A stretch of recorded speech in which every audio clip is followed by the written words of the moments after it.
আসসালামু আলাইকুম। সনি বাংলা টিভিতে সবাইকে স্বাগত। জানিয়ে দিচ্ছি আজকের বিশেষ সংবাদ। বাংলাদেশ জামায়াত ইসলামী ঢাকা মহানগরী দক্ষিণ আয়োজিত ইস্কাটনের ঢাকা লেডিস ক্লাবে সাংবাদিকদের সম্মানে ইফতার মাহফিল অনুষ্ঠিত হয়। এতে প্রধান অতিথি হিসেবে বক্তব্য রাখেন আমিরে জামায়াত ও বিরোধী দলীয় নেতা ডাক্তার শফিকুর রহমান।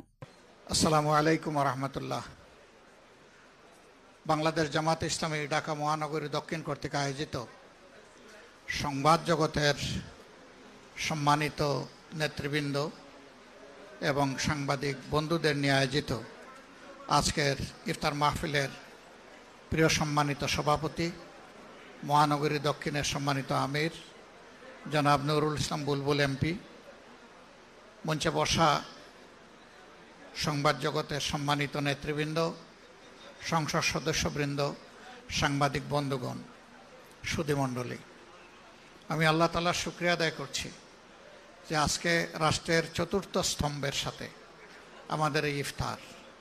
আমার কাছে এই স্তম্ভটি বাকি তিনটা স্তম্ভকে সোজা রাখার ভ্যান গাড়ি আমি মনে করি, কিন্তু দুর্ভাগ্য আমার আগে আমাদের সম্পাদক বিস্তারিত বলে গেছেন, আমরা ফেসিবাদের কবলে পড়ে আমাদের সংবাদ মাধ্যমের কাছে জাতির যে প্রত্যাশা এইটা হারিয়ে ফেলেছিলাম গত 15.5 বছর। শুধু তাই নয়, আজ আমি গভীর শ্রদ্ধার সাথে স্মরণ করছি আপনাদেরই একজন প্রিয়জন জনাব গাজী রুহুল আমিন।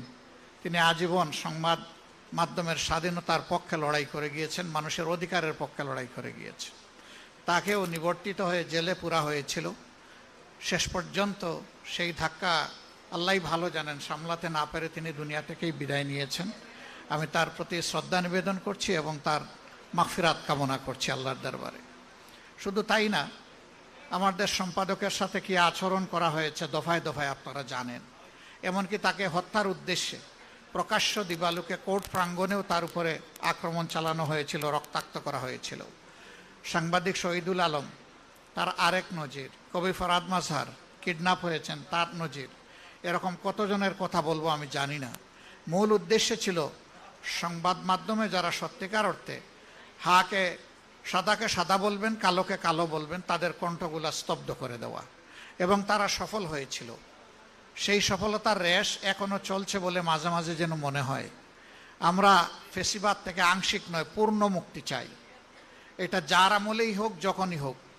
ফেসিবাদ কখনো জাতিকে ভালো কিছু দিতে পারে নাই, পারবে না। এবং সাংবাদিক বন্ধুদেরকে শুধু এতটুকু অনুরোধ করব, আপনাদের পরিচয় হচ্ছে আপনারা জাতির বিবেক। আপনারা বিবেক অনুযায়ী চলবেন। হায়াত মউত আল্লাহ তাআলার হাতে। জন্ম একদিন নিয়েছি, মৃত্যু একবারই হবে। লড়তে হবে বীরের মতো, মাঝখানে আর কোনো আপোষ নাই। আমরা বিরোধী দল থেকে, বর্তমানে বিরোধী দলে আছি, আপনাদের এই কণ্ঠের পাহারাদারি আমরা করার নিশ্চয়তা দিচ্ছি। কিন্তু এই কাজটা দিতে হবে সরকারি দলকে। আমরা চোখ খোলা রাখবো, আপনারাও চোখ জাগ্রত রাখবেন। আমরা একসাথে এটার জন্য লড়াই করে যাব। যদি এই অঙ্গটা প্রপারলি ফাংশন করে, বাকি রাষ্ট্রের 3 অঙ্গ, সাংবিধানিক 3 অঙ্গ সোজা চলতে বাধ্য হবে। আর এই অংশ যদি ভঙ্গুর হয়ে যায়, ব্যর্থ হয়ে যায়, বাকি 3 অংশ অটোমেটিক্যালি 3 অঙ্গ ব্যর্থ হয়ে যাবে। আমরা সেই ব্যর্থতা আর দেখতে চাই না। আমরা এখন শুধু সফলতা চাই, একটা ঐক্যবদ্ধ জাতি আমরা দেখতে চাই, এবং জাতীয় ইস্যুতে, জাতীয় স্বার্থে কারো সাথে আমরা কোনো আপোষ করব না। সরকারি দল যদি সেই ক্ষেত্রে অনড় থাকে, আমরা তাদেরকে পাশে থেকে শক্তি যোগাবো, একসাথে লড়াই করব। কিন্তু সরকারি দল যদি দেখি এইখান থেকে তারা বিচ্যুত হয়ে যাচ্ছেন, তাদেরকে সোজা করে রাস্তায় আনার চেষ্টা করব, না হলে প্রতিরোধ গড়ে তুলব। এটি হবে আমাদের নীতি। আমরা সেই বাংলাদেশটাই চাচ্ছি, যেই বাংলাদেশে আর ফেসিবাদ আসবে না ফিরে, এবং যেই বাংলাদেশ আর কোনো আধিপত্যবাদের কাছে মাথা নত করবে না। আপনাদের সবাইকে ধন্যবাদ। আসসালামু আলাইকুম ওয়া রাহমাতুল্লাহ।